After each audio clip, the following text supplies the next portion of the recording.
Well, after that discussion, obviously creation occurs, and it is what they said. It is a process of creation. You know, a lot of people have concerned me that said, well, I believe in God creating everything, and I'm not sure you're talking about God being creator. No, God is creator here in this description. It's all that's different is from the old past things, the way I was trained, of instantaneous creation as opposed to this coming together to be, is just the how it creates. It is still God creating. And by the way, the chairs you're sitting in, if divinity weren't creating it right now, you'd have yourself on the floor, because creation is not something that happens. Creation is something that must go on, and Father's presence in creation is, as long as there's matter or anything around, that is a creation that is occurring. And that's an ongoing thing. So in that ongoing thing, now we can see the creation working itself out, and we begin to see, in this case, I believe what we begin to see is the beauty of evolution as an answer to that. That it's one thing. And I used a long time ago an example of two inventors. One could invent anything, a dishwashing machine, and that'd be pretty special to come up with all the motors and the things it would take to do that. You could have somebody else who could invent a laundry drying machine that was programmed in such wise that it would do its thing, and after a while it'd start shifting gears, and when it got done finished shifting gears, it'd be a dishwasher. Now which one would be the harder to do? Which one would show the more magnificence of the Creator? And that one that went from one thing to another would really be delicate to do, really require a lot of different kinds of marvel. So I see the Father as being like that, the Creator being like that. The magnificence of evolution is indeed the outpouring of love that develops and works. Time-wise, yeah, it took a lot of time for the attraction of particles to get to form an atom, and for atoms to begin to form compounds, and from compounds being able to form the 72 items in our atomic chart, and then megamolecules being able to spring into living. Now I got a little comment to make here. Just as I talked about the fact that the Creator can be seen in three phases in a sense, we need to look at all of the Welt stuff. The Welt stuff is a German word for the stuff of creation.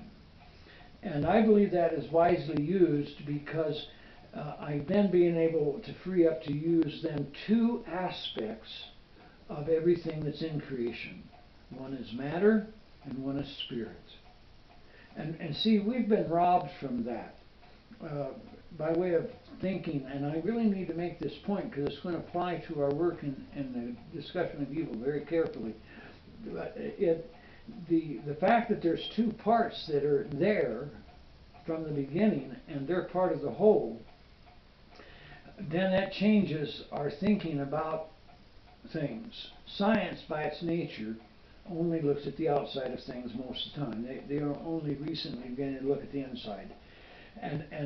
But if you ponder enough on this business, then you begin to realize there's more to matter than just its outside, and that which is more is spirit.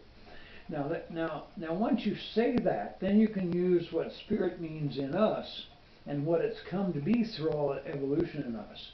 Well, one of the things that's come to be is consciousness. And that means that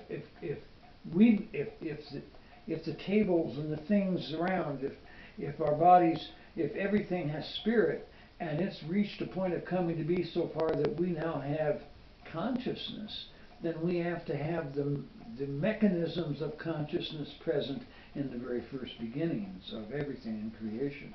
There wouldn't, everything is present that it's going to need to make what's going to unfold. And that mystery of what is there like that lies in the very divinity itself, of the nature of creation, the presence of Father, the Word being the image of all things that would come to be, and the Spirit being able to pull that all together in the love that maneuvers it. That's divinity all the way. So all that comes out of that simplicity is all the creation of the Father happening, all the creation of God happening. And so when we get a hold of that, then it makes us do a few things.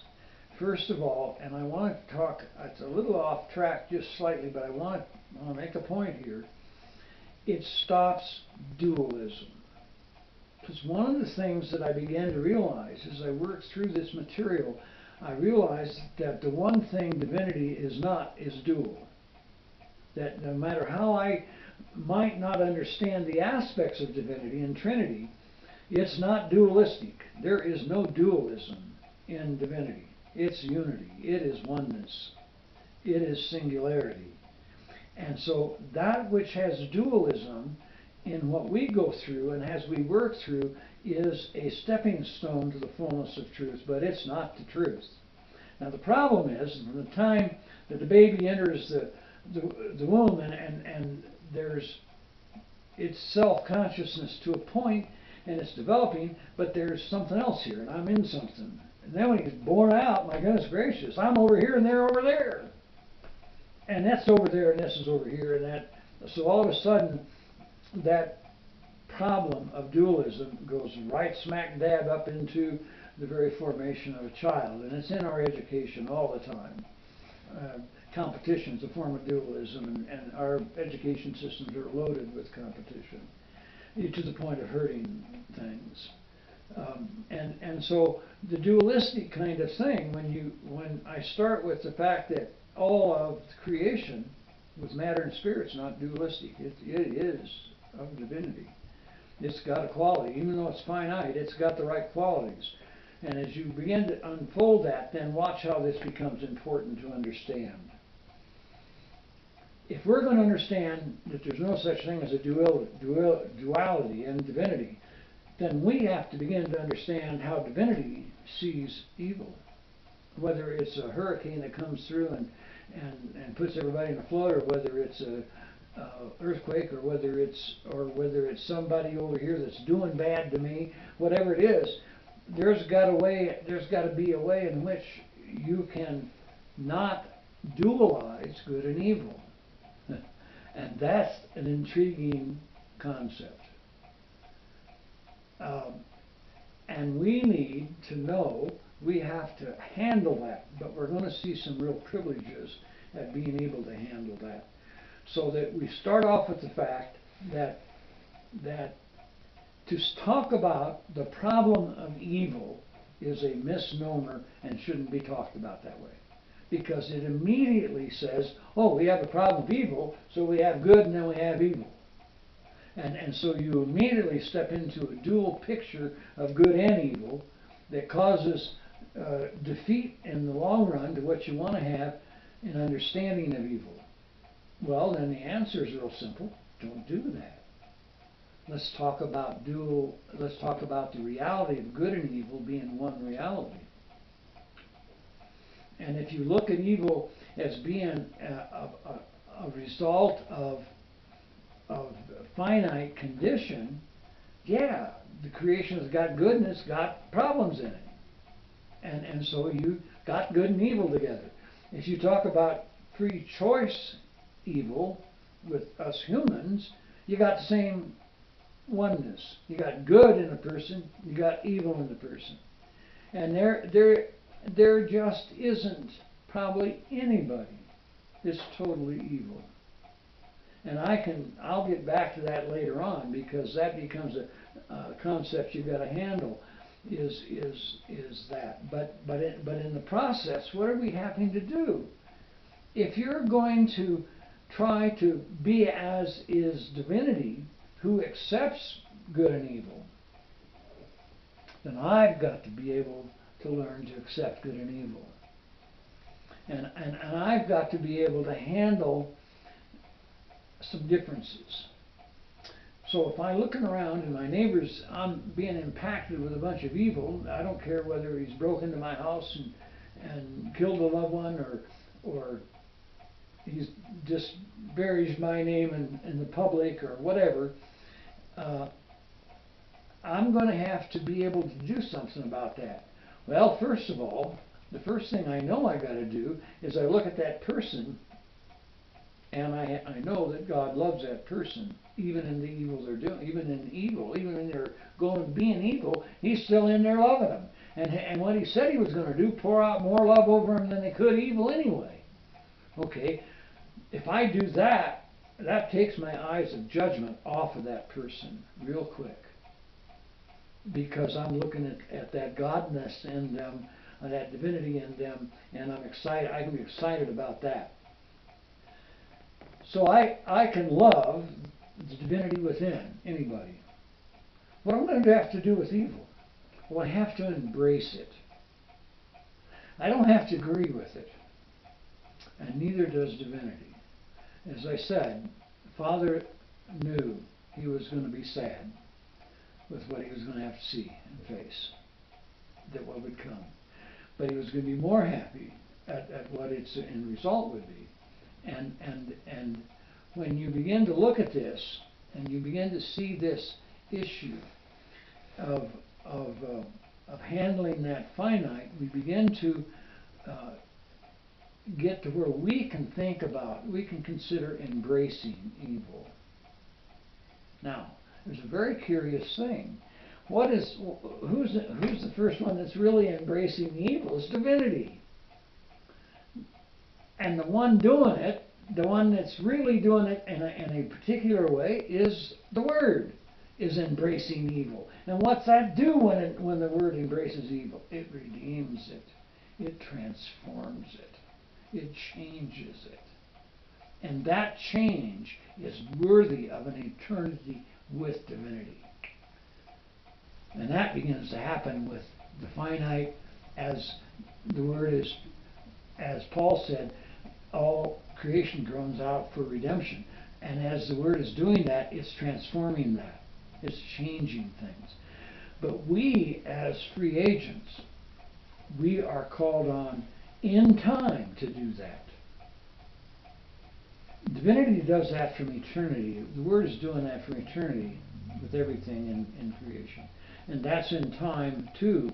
But there's a timeliness of our time that has to handle that too. And as we do, we redeem it. And there's nothing that redeems a situation quickly, more quickly, between peoples than somebody embracing it. And I'll give you a couple of simple examples of, I think, where we have done that. See, in my thinking, I'm saying that in the consciousness that's in the plain solid matter is pretty scattered, but as it comes up together and it begins to rise. And so you have a rise of consciousness. And even in our own time, and the human time, as far as the anthropologists are telling me, and the people of geology and paleontology are telling me, we might be as much as 200,000 years old as human beings. And it's taken, so that seems like a long time to get to where we are now. That's nothing when you start comparing that against 14.5 billion years. And so we're really fast at unfolding. And as we begin to unfold and we begin to see and do, I'll give you a couple of quick things just to consider how embracing changes things. The Second World War was a mess, and it was certainly a problem that was long-standing and came out of a whole bunch of history of people and the way they built their attitudes, and the same was true in Japan as it was in Europe with the whole fascist movements and all of that stuff. And what happened after that war was over? America, sometimes selfishly, but it made any difference, they embraced a lot of evil. And they, in the Marshall Act, embraced it.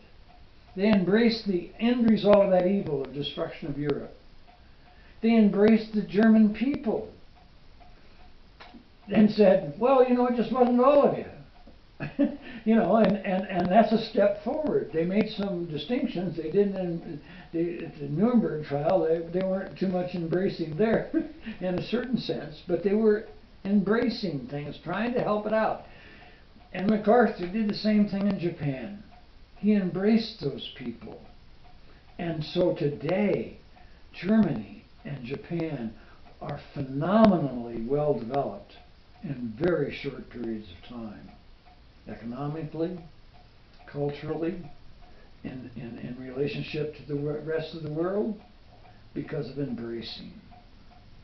And if we can get couples that are really struggling with the relationship, if they will embrace the evil. Now, I have to embrace the evil in my wife. Big deal. She's got to embrace the evil in me. But guess what happens when you do that? We are transforming that evil into something that is of the magnificence of divinity and good for eternity. And good to, able to be in eternity as a part of divinity. Now, I admit this language of embracing evil and trying to figure out what that means and how we're going to do it, it gets really interesting trying to sort that through. That's not exactly simple, but I do believe it is a primary concept of being able to deal with this, is to look at good and evil. And I really have been thinking about this too. I'm going to have much the same attitude towards good, and that's embracing it. Because if I start judging good, I immediately set up a duality. And now I've got what's better than that over here. I've got something best and something worse, and I've got some duality forming. So I'm kind of saying we got to also embrace good in that same neutral kind of way. And in the process, what we're really doing is we're finding ourselves sitting before divinity, experiencing maybe for the first time in our lives His love that embraces good and evil of creation. And that's a wordless place. I don't know quite what to do with that sense of that, except to say that I know what its opposite isn't too good. See, if I judge evil, if I decide that such a thing or such a person is evil, and I make that decision, what are my choices? The only choice I have is to eliminate that evil. If I've got it in a dualistic pattern, I've got to eliminate that evil. I've got to eliminate it for myself by just simply washing somebody out of my life and setting them aside violently or permanently or whatever to get them out of my eyes or out of my presence or something. But I gotta kill them. I've got to kill that evil.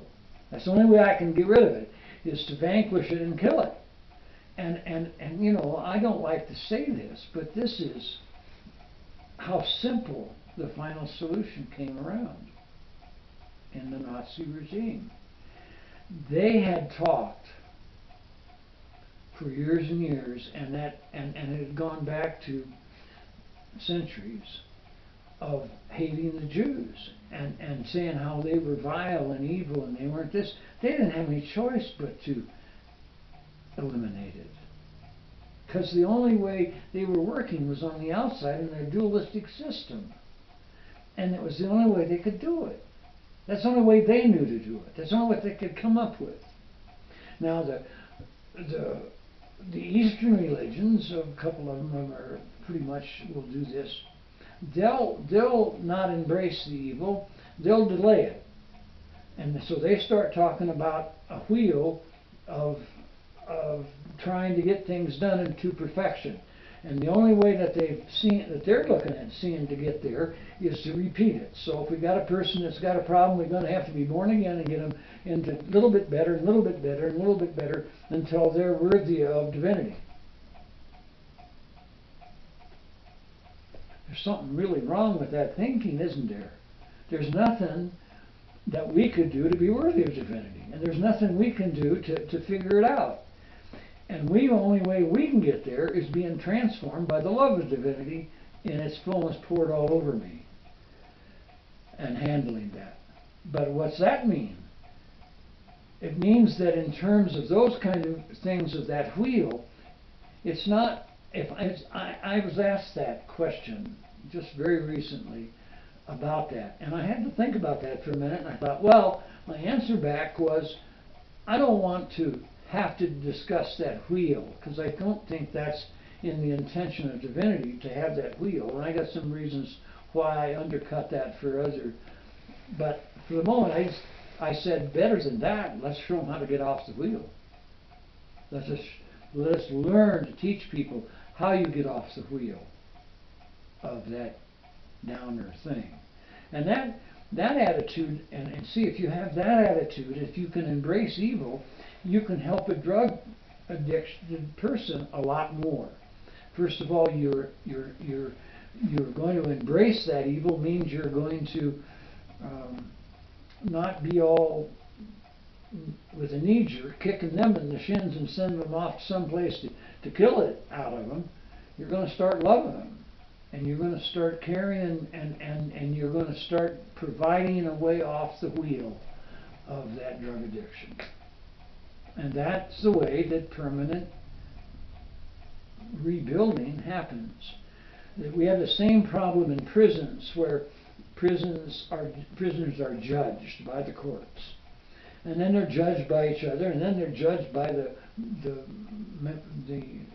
keepers of the prison, and they're judged by each other. And so what they're always trying to do is kill everything, and that's the only way you got to handle that.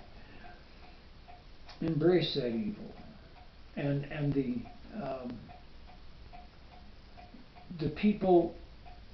There's a community of believers back when from which our prisons really came from, which are the Quakers, and they really in the beginning were not involved in containing the evil in prisons. They were interested in embracing the evil and releasing them from the cycle. That's the first statement. When you say about Quakers, I believe that's in that earliest thinking. That's what they were really thinking. And so when we begin to shift our gears a little bit and begin to think about evil differently, we begin to see then that such a strange thing as embracing the evil is what we have to do. And we have to do it in such wise that we do not form a duality. We do it in a oneness as divinity does it.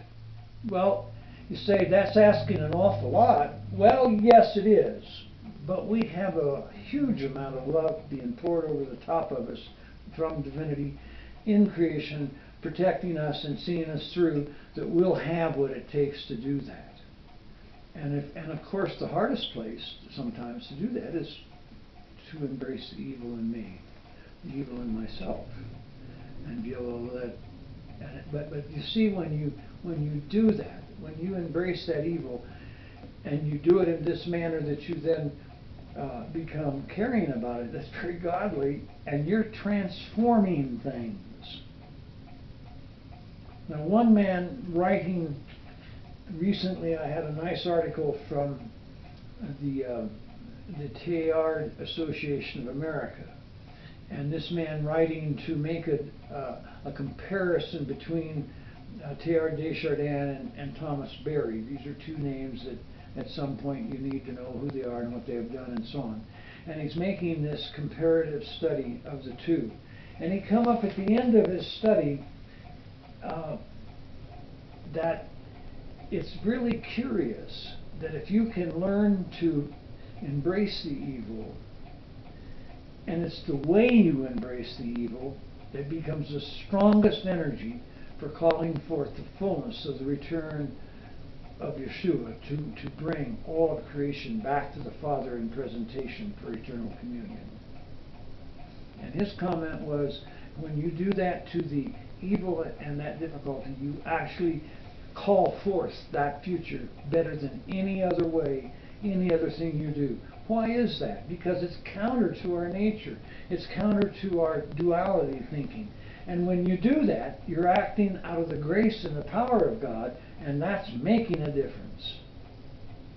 And we've got all kinds of examples of that. I think one of the examples that I've thought about, and I've never seen anybody write about it, but it occurs to me, that in the Roman games, in the Colosseums, where they would torturing people and feeding them to lions and forcing them to fight to death and all that stuff.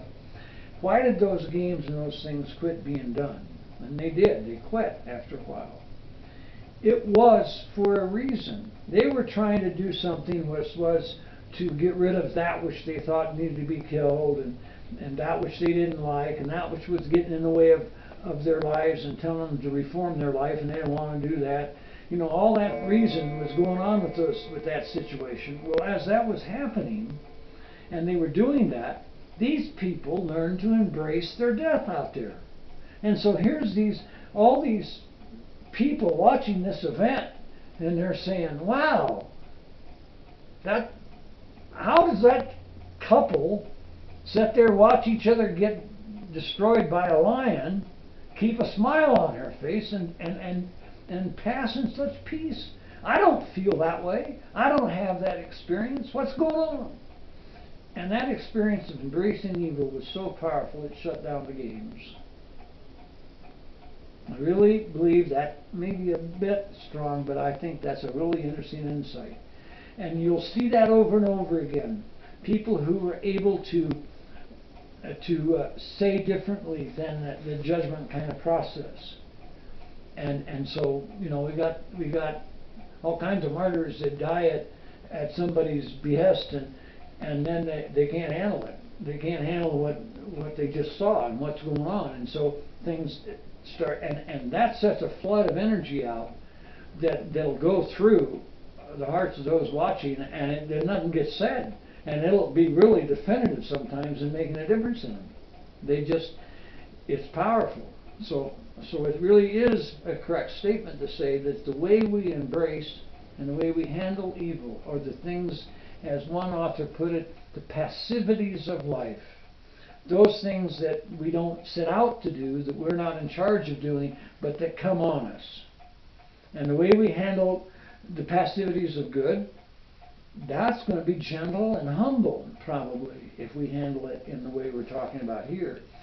If we handle the passivities of the difficulty, which is death and loss of a person, which is evil done to us, which is evil done in the world that we look in the internet or the TV and see and we feel strongly about, the way we handle that becomes a magnificent way to see the change that will bring about the fullness of divinity in this world, for the future of oneness and communion with divinity in eternity.